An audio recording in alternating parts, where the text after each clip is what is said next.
association boo xam ni dafay rassembler des hommes et des femmes ñoo xamante ne ñu am ay valeurs communes moom mooy surtout xool suñu prochain nan lañ ko mën dimbale ak surtout en fait en respectant toujours maxime boobu ñuy wax naan mieux vaut apprendre à pêcher que donner du poisson.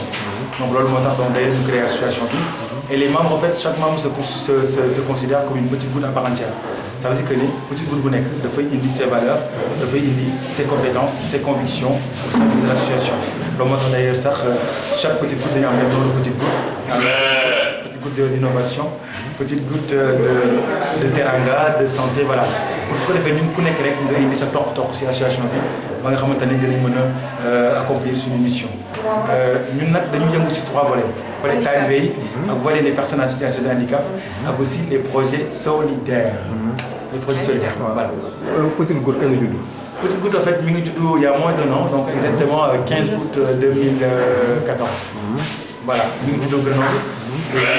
Il y a des sections partout Grenoble am na yoo xam ne mi ngi am na Paris am na Espagne am na Sénégal voilà tey nag waa Sénégal ñoo xaw ma. Justement yan action ngeen def en dehors de ça. Alors action yi dafa gum déjà le lancement du projet sur les talibés xam naa peut-être tout à l'heure dina si ñëwaat c'est que action yi dafa gum instant bi nii dafay ñëw si volet talibé yi. Talibé yi pas plus tard que mois de décembre donc on est venu fii pour 5 daara 115 talibés à partir de là ñu defal visite médicale xale yi avec 324 enfants visite médicale ak suivi bi nga xamante ne moom moo si war ak aussi nettoyer daara yi jëndal xale yi ay mer gàddu jëndal leen ay moustiquaires defar foofu ba mu baax ba pare aussi wutal talibé bu nekk ay yaayu daara bi nga xamante ne dina leen mën toppatoo voilà loolu lañ jot a defagum mais au-delà de ça il y a aussi 2 actions yoo xamante ne si personne en situation de handicap buy concerné ñaari xale yoo xam ne dañoo handicapé voilà léegi incha allah balaa année bi di jeex duñ leen opérer defal seen opération chirurgicale xale yooyu. mais Petite Goutte action yi muy mënee am na ñu koy jàppale ci loolu. ñun de instant bi li ñuy jàppale rawul lu dul ñun ñii membres yi voilà les membres ñooy jël ku nekk jël sa dërëm ku nekk jël li mu am nga dugal ko si. jël goutam quoi. voilà jël goutam nga dugal ko si goutte voilà. pour l'instant daal loolu la ñu am si loolu la ñuy soog ak surtout beaucoup de conviction ak le peu de valeur donc valeur xaalis ñu def si. mais surtout loolu lépp ak base suñuy valeurs yi nga xamante ne combativité ak surtout suñu amee benn objectif dem si ba jeex. tey bu ñu waxee yaa ngi jàkkaarloo àdduna tey loolu la ñu yóbbante. li ma leen yóbbante rek moom mooy déjà avant tout ñu xam ne ñun dañu indi suñu petite goutte par rapport ak problème yi par rapport à la situation yi nga xam ne soit les talibés soit les personnes en situation de handicap soit au Sénégal en tout cas ñu ngi koy vivre donc ñun dañuy indi suñu waar donc keneen ku mën def sa waar feneen tamit c'est très bien waaye keneen aussi ku mën aussi ñëw suñu tamit pour ñu ñëpp ñu jàppandoo def nekk boole suñu doole pour que xeex yooyu ñu bëgg a def pour situation yi noonu ñu réussir ko ñu dem ñu tàllal suñu loxo mais quoi qu'il en soit que mu ñëw suñu wala mu dem feneen ku nekk rek soo mënee def soo mënee bay sa waar naa foofu moom dafay dina avancer incha allah. mais ici Sénégal seen base bi fan la. Sénégal c'est base bi en fait c'est à Kër Mbaye Fall. voilà mais am na ñu dëkk nit ñi ñëpp fépp lañu dëkk quoi. waaw mais fii base bi quoi voilà base bi fii la nekk nii. pour Kër Mbaye Fall pour l'instant. mais voilà mais ñun vu que ñun suñu objectif moom mooy pour toucher tout le Sénégal. donc base bi c'est pour l'instant c'est ça mais après peut-être demain ce sera peut-être à Thiès à Guinguinéo voilà parce qu'on veut travailler sur en tout cas on veut couvrir tout le pays. donc lan naka ngeen dundee ak les petites gouttes. waaw les petites gouttes nag je pense que maman il a déjà expliqué exactement lan mooy suñu objectif.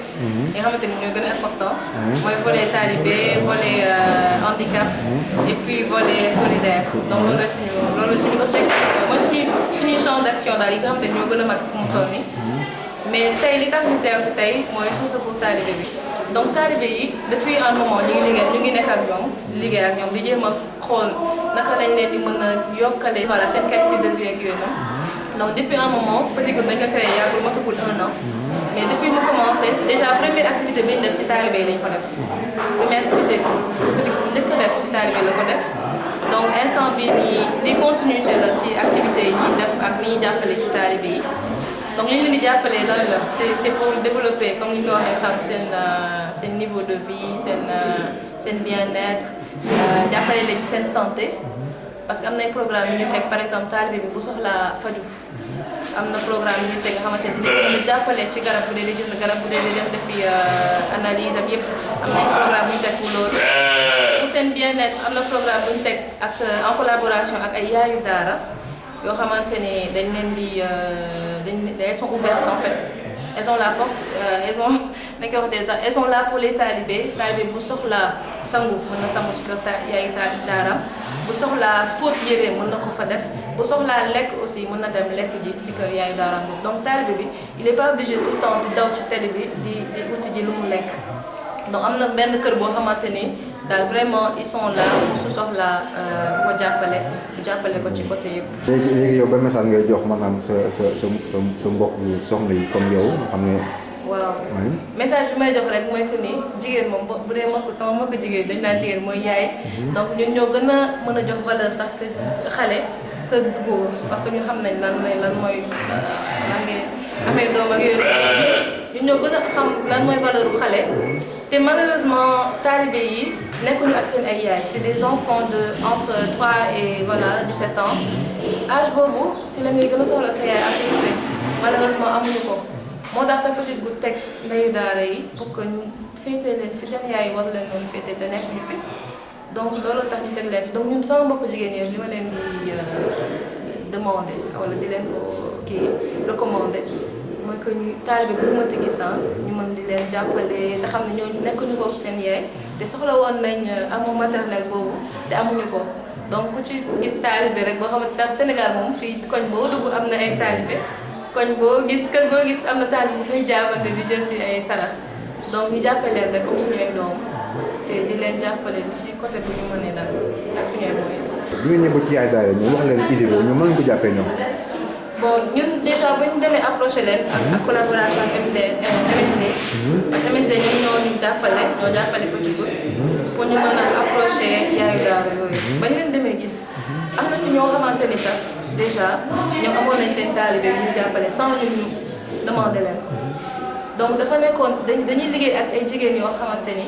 dañ leen pratiquement je peux dire la plupart dañ leen fekk ci li ñuy doon def am na ñoo dañ leen fekk ñuy jàppale ay taalibe di leen jox ñuy lekk di leen jox ay yére di leen jàppale jour fête et cetera donc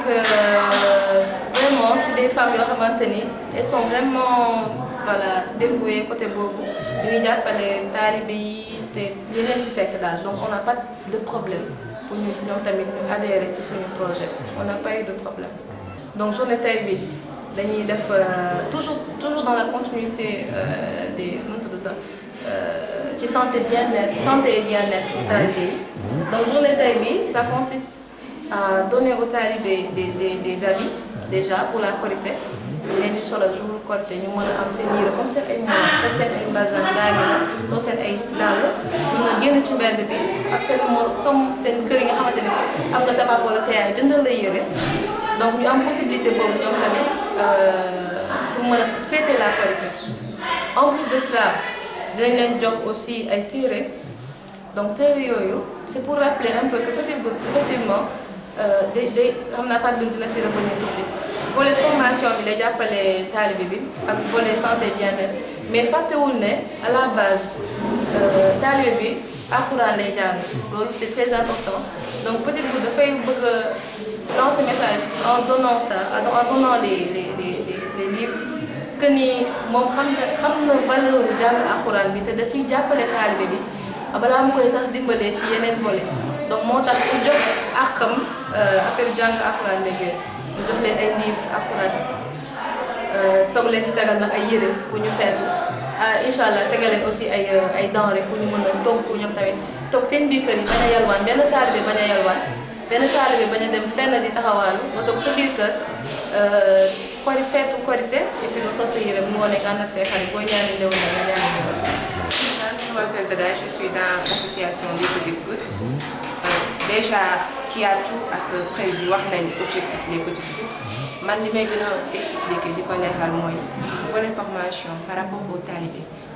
volet formation bi lan lañ ci jublu dañuy permettre des enfants talibés ñu mën a jàng français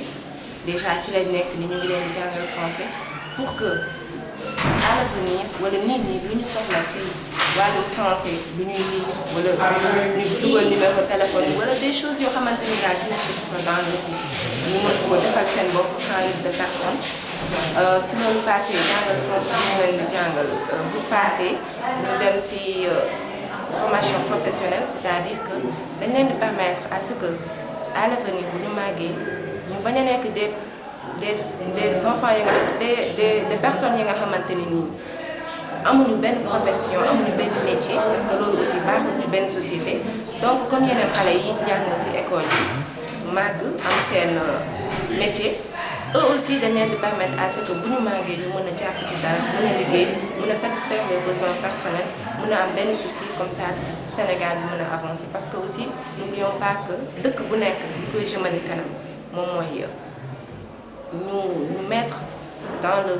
confort les enfants yi nga xam ñoom ñoo fa nekk et les talibés aussi font partie de ces enfants looloo tax ñun aussi en tant que des personnes yi nga xamante nous sommes sensibles à leur situation ñu leen di jàppale ci loolu pour qu'à l'avenir ñu am benn métier boo xamante ni dinañ ci mën a gagner seen vie et déjà présent ñu ngi leen ci jàppale sax ñu ngi jàng français donc loolu la woon en grosso modo. Est-ce que mën nga un petit peu ci ay projet Petite Goutte ay projet d'avenir projet d'avenir lan la sur le côté formation professionnelle lenn la dañu bëgg a créer benn centre boo xamante ni xale yi nga xamante ni màgg nañu nekk nañ ci daara ba màgg ñëw fa jàng métier kenn ku ci nekk nga spécialisé wu ci côté bi nga bëgg ñu jàppale la si nga am s'il le faut même diplôme boo xamante ni day wane ni que ni yow ci été ici am nga benn formation ci am na ci loo nekk quoi loolu ci projet d'avenir bi si la bokk en ce moment ñii li ñuy def mooy ñu jàngal leen français loolu aussi je tenais à ce que ñu xam ko ñu ngi leen di jàppale pour ñu jàngal français jàngal français boobu ce n'est pas que ni dañu bëgg ñu mettre de côté alxuraan bi jàng daara bi li nga xamante ni mooy la base muy alxuraan bi non dañu ñëw pour ajouter ci loolu